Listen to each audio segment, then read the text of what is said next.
Hey everybody, it's Anakinnnn with Next Gen Tactics. We get to cover a real treat today for all you guys that are just absolutely sickly from watching all of the Black Ops videos. I've got a treat. It is the Crysis 2 multiplayer demo on the Xbox 360 system.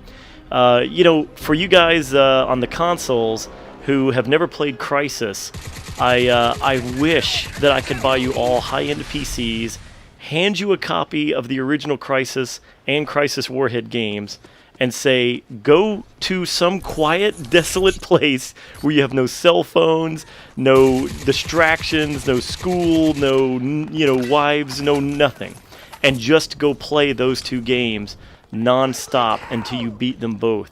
Those games, for me, were some of the best PC games, even the best first-person shooter games I ever played. I love the Crysis series, okay? So when they announced that they were going to throw them over to the console as well, I thought, finally, all the guys that are console only can get a chance to play these games. Sadly, in a roundabout way, I'm not going to be one of these PC elitists and go, oh my god, they screwed it up. No, not at all, okay? Here's the deal. They did a fantastic job of getting this ported over to the consoles from the PC.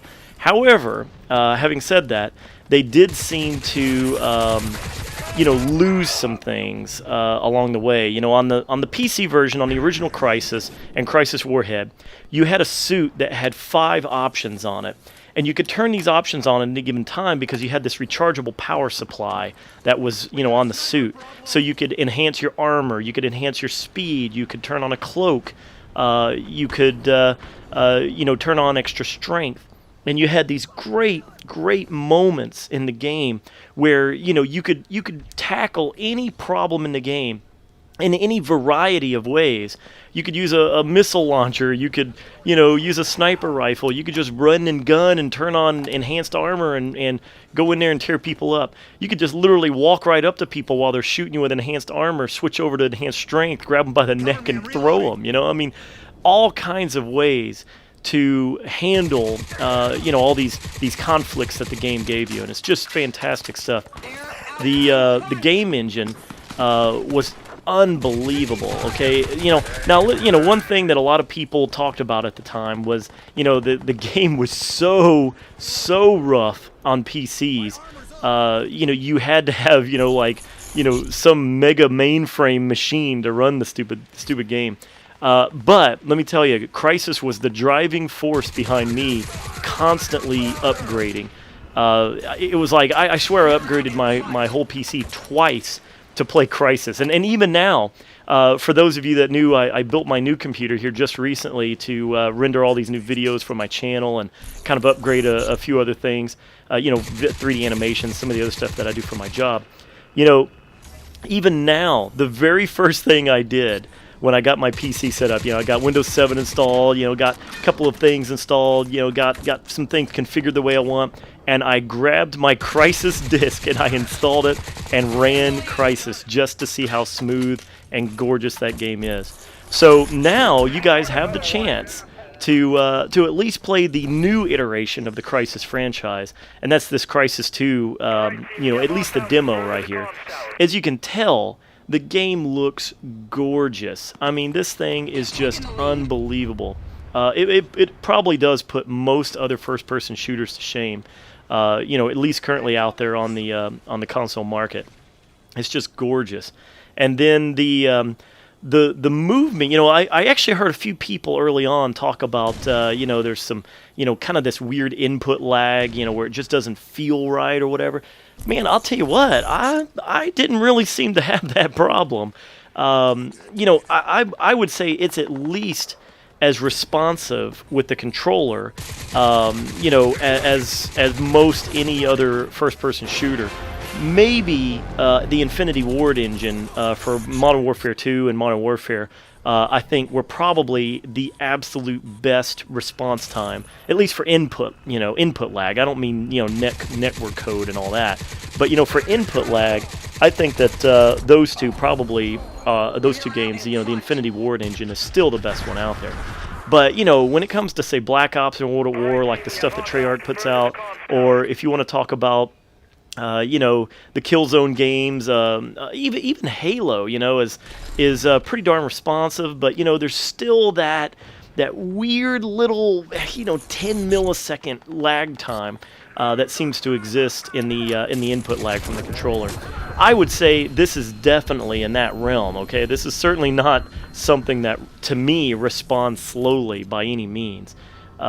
It was very, very responsive. And, if you'll notice here as I'm playing, I did a lot of jumping around, and the animation that they do for you to jump over ledges and, to basically jump through the map and travel the map is absolutely fantastic. A couple of the other things that I want to talk about on this, the multiplayer part of it is very reminiscent of the Call of Duty franchise. I think what they were definitely going after that crowd, okay? And I don't think there's any shame in that. I think that the Call of Duty formula is tried and true. We all know it. We all love it.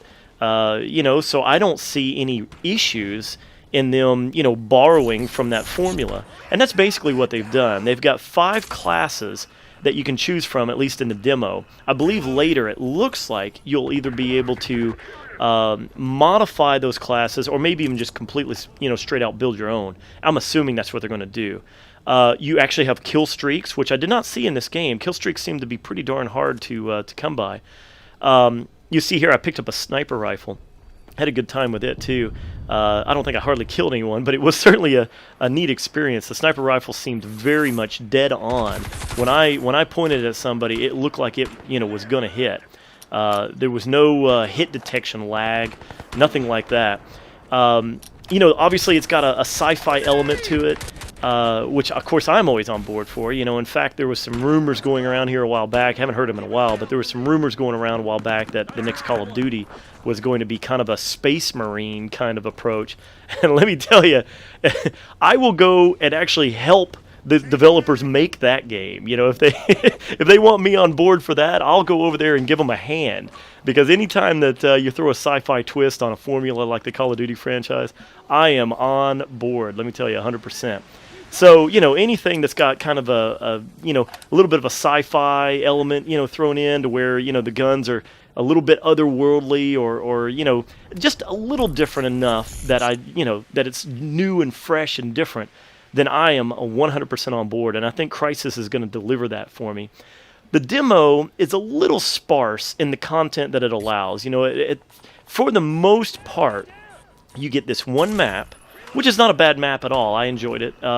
You get the 5 classes. If you keep playing the multiplayer demo over and over, you actually unlock all the classes. You only get the assault class for the very first time.